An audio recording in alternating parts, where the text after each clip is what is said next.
Hello everyone, आप सभी को करवा चौथ की बहुत बहुत शुभकामनाएं। आज के वीडियो में मैं आप सभी को करवा चौथ के दिन आप कहानी कैसे सुने और करवा चौथ की कहानी सुनाने वाली हूँ। तो चलिए शुरू करते हैं।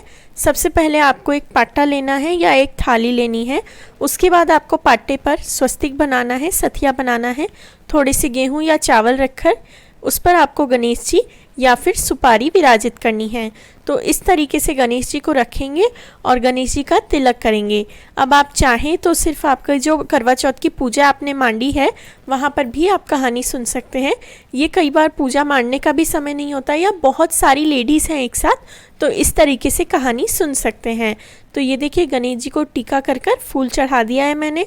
फिर आपका जो लोटा है जिससे आप सूरज देव को अर्घ देंगे और वो आपको रख लेना है।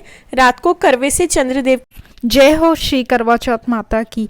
एक गांव में एक साहूकार रहता था। उसके 7 बेटे और एक बेटी थी। सेठानी ने 7 बहुएं और बेटी सहित कार्तिक कृष्ण की चौथ को करवा चौथ का व्रत किया। उस लड़की के भाई हमेशा अपनी बहन के साथ ही भोजन करते थे। उस दिन भी भाइयों ने बहन को भोजन के लिए बोला। तब बहन बोली, भैया आज मेरा करवा चौथ का व्रत है, इसलिए चांद उगेगा तब खाना खाऊंगी। भाइयों ने सोचा कि बहन भूखी रहेगी, इसलिए एक भाई ने दिया लिया और एक भाई ने छलनी ली और लेकर पहाड़ी पर चढ़ गए। दिया जलाकर उन्होंने छलनी से ढककर कहा कि बहन चांद उग गया है, अर्घ दे ले और खाना खा ले। तब बहन ने अपनी भाभीयों से आकर कहा कि भाभी भाभी आओ, चांद देखकर जल दे लो, चांद उग गया है। भाभी बोली कि बाई जी अभी तो थारा ही चांद उग गया है, हमारा तो देर में उगेगा, आप जाओ चांद देख लो, हमारा चांद तो रात में उगेगा। बहन अकेले ही चांद देखकर उसको अर्घ देकर खाना खाने बैठ गई। पहले कौर में ही बाल आया, दूसरा कौर खाने लगी तो उसे ससुराल से बुलावा आ गया कि बेटा बहुत बीमार है तो बहू को जल्दी भेजो। माँ ने जैसे ही कपड़े निकालने के लिए बक्सा खोला, 3 बार ही कभी सफेद कभी काला कभी नीले ही कपड़े हाथ में आए। माँ ने एक सोने का सिक्का पल्ले से बांध दिया और कहा कि रास्ते में सबके पैर छूती जाना, जो भी तुझे अमर सुहाग का आशीष देगी उसी को यह सोने का सिक्का देना और पल्ले से गांठ बांध लेना। रास्ते में सब औरतें आशीष देती गई पर किसी ने भी सुहाग का आशीर्वाद नहीं दिया। ससुराल के दरवाजे पर पहुंचने पर पल्ले में सोती हुई जेठू थी।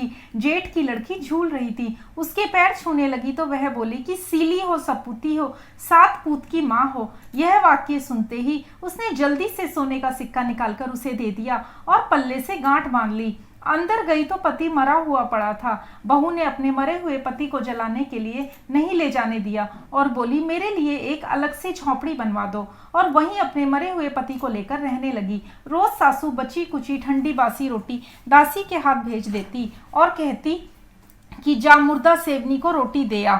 थोड़े दिन बाद माघ की तिल चौथ आई और बोली, करवा पिला, तू करवा पिला, भाइयों की प्यारी करवा ले और करवा पिला, दिन में चांद देखने वाली करवा पिला। जब वो बोली कि हे चौथ माता, मेरा उजड़ा हुआ सुहाग तो आपको ही बनाना पड़ेगा, मेरे पति को जिंदा करना पड़ेगा, मुझे मेरी गलती का एहसास है, मैं आपसे माफी मांगती हूँ। तब चौथ माता बोली, मेरे से बड़ी बैसाख की चौथ आएगी तो तुझे तेरा सुहाग देगी। इस तरह बैसाख की चौथ आई और उसने कहा कि भादवे की चौथ तुझे सुहाग देगी। तब कुछ महीने बाद भादुड़े की चौथ और वही बात सबके चौथ माता के पांव पकड़ लिए। चौथ माता बोली कि तेरे ऊपर सबसे बड़ी कार्तिक की करवा चौथ माता है, वह ही नाराज हुई है। यदि तूने उसके पैर पकड़ छुए तो फिर वो तेरे पति को जिंदा कर देगी। कार्तिक का महीना आया, स्वर्ग से चौथ माता उतरी। चौथ माता आई और गुस्से से बोली, भाइयों की बहन करवा ले, दिन में चांद उगानी करवा ले, व्रत भांडनी करवा ले। साहूकार की बेटी ने चौथ माता के पैर पकड़ लिए और रो रो कर विलाप करने लगी, हे चौथ माता, मैं ना समझ थी, मुझे इतना बड़ा दंड मत दो। तब चौथ माता बोली, मेरे पैर क्यों पकड़ कर बैठी है? तब वह बोली, मेरी बिगड़ी आपको बनानी ही पड़ेगी, मुझे सुहाग देना ही पड़ेगा, क्योंकि आप सब जग की माता हैं और आपकी इच्छा पूरी करने वाली हैं। बेटी ने चौथ माता के पैर पकड़ लिए, वह विलाप करने लगी, हे चौथ माता, मैं ना समझती, मुझे इतना बड़ा दंड मत दो। तब चौथ माता बोली, मेरे पैर क्यों पकड़ कर बैठी है? तब वह बोली, मेरी बिगड़ी आपको ही बिनानी पड़ेगी, मुझे सुहाग देना ही पड़ेगा, क्योंकि आप सब जग की माता हैं और सबकी इच्छा पूरी करने वाली हैं। तब चौथ माता खुश हुई, उसे अमर सुहाग का आशीर्वाद दिया। इतने में उसका पति बैठा हो गया और बोलने लगा, मुझे बहुत नींद आई। वह बोली, मुझे तो 12 महीने हो गए, मुझे तो चौथ माता ने सुहाग दिया है। तब पति बोला कि चौथ माता का विधि विधान से उजमन करो। उधर ननद रोटी देने आई तो उसने 2 जने के बोलने की आवाज सुनी, तो अपनी माँ को जाकर बोले कि भाभी तो पता नहीं किससे बात कर रही है।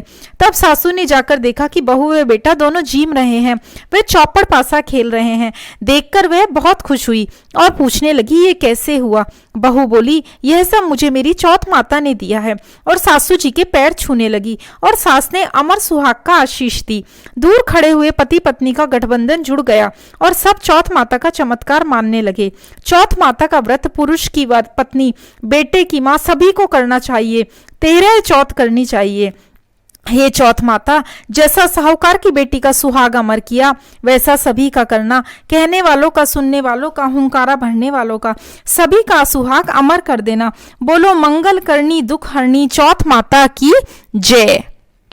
अब ये हाथ के जो आंखें हैं, जो चौथ माता की कहानी सुनकर पूरी हो गए हैं, चौथ माता की कहानी सुनने के बाद इनको आपको अपनी साड़ी के पल्ले में बांधना है और रात को यही वाले आंखें हम हमारे करवे में डालकर हम जो है उस करवे से चंद्रदेव को अर्घ देंगे। अब दूसरी थोड़े गेहूं के आंखें हाथ में लेकर हम बिंदायक जी की कहानी सुनेंगे। बोलिए बिंदायक जी महाराज की जय। एक अंधी बुढ़िया माई के पति, बेटा व बहू थे। वे लोग बहुत गरीब थे। बुढ़िया माई रोज गणेश जी की पूजा करती थी। एक दिन गणेश जी उससे प्रसन्न हुए और बोले कि मुझसे कुछ मांग। तब बुढ़िया बोली कि मुझे कुछ भी मांगना नहीं आता है। तब गणेश जी बोले, तेरे बेटे से पूछ ले। तब वो अपने बेटे से पूछी। तब बेटा बोला कि माँ अन्न मांग ले। बहू ने बोला, माता धन मांग ले और पोता मांग ले। तब माई ने सोचा कि ये दोनों तो अपने मतलब की मांगने की बात कह रहे हैं, तो उसने पड़ोसन से पूछा। पड़ोसन बोली, क्यों तो तू धन मांगे, अन्न मांगे, पोता मांगे, कुछ अपने लिए भी मांग, अपने लिए दीदा गोडा मांग। तब जाकर बुढ़िया माई ने सोचा कि ऐसी चीज मांगनी चाहिए जो बेटे बहू और अपना पूरा हो जाए। गणेश जी महाराज आए। तब वो बुढ़िया माई से बोले, हे बुढ़िया माई कुछ मांग।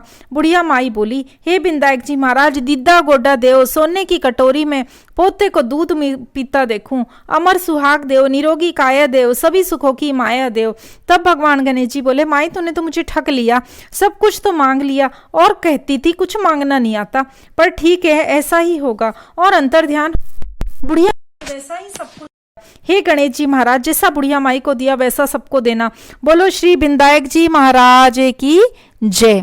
अब ये हाथ के आंखें आपको इस जल के लोटे में डाल लेने हैं और इस जल से हमें सूर्य देव को अर्घ देना है। तो चलिए सूर्य देव को अर्घ दे। वीडियो अच्छा लगा हो तो वीडियो को लाइक करें। मेरे चैनल साईं खुशी क्रिएशंस को ऐसे और पूजा वीडियोस के लिए सब्सक्राइब करें। Thank you very much.